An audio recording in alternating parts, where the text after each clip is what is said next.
Era Simoni deri në atë çast që do ta gjente shkrimtarin 8B të vdekur në vilën e tij në periferi, ishte vetëm inspektorja bjonde e policisë. Ajo heton në detaje ngjarjen për të zbardhur shkakun e vdekjes, e cila jo vetëm do të ndryshojë opinionet rreth saj, por do të zbulojë dhe një histori të gjatë korrupsioni, mashtrimi e vrasjeje, që përfshin njerëz nga bota e biznesit, politikës, gjyqësorit. 8B ka lënë pas një seri tregimesh që të ndërthurura me emrat e pakt që gjenden në celularin e tij, krijoi një subjekt thriller të romanit që të rëmben deri në faqen e fundit.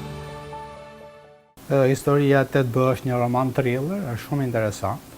Ka një prozë, është historia e romanit është ndërtuar në tregime, në varësi të një shkrimtar boton veprën e tij të fundit dhe pastaj ndërsa thret botuesin për të botuar romanin, ai gjendet i vdekur. Dhe kjo histori pastaj ndërthuret me tregime që ai ka lënë dhe del një histori shumë interesante se si në Shqipëri krimi, biznesi, politika janë të ndërthura njëra me tjetrën dhe gjithë këtë vojtje pastaj shkon tek individi i fundit, shkon te një shef policie dhe te një njerëz i zakonshëm. Është një libër që do rekomandoja për leximin atyre që kanë qejf të lexojnë letërsinë shqipe. Leonard Vejzi u lind në 29 gusht 1968 në Tiranë. Ka punuar si gazetar në mediat e shkruara dhe elektronike që nga viti 1991.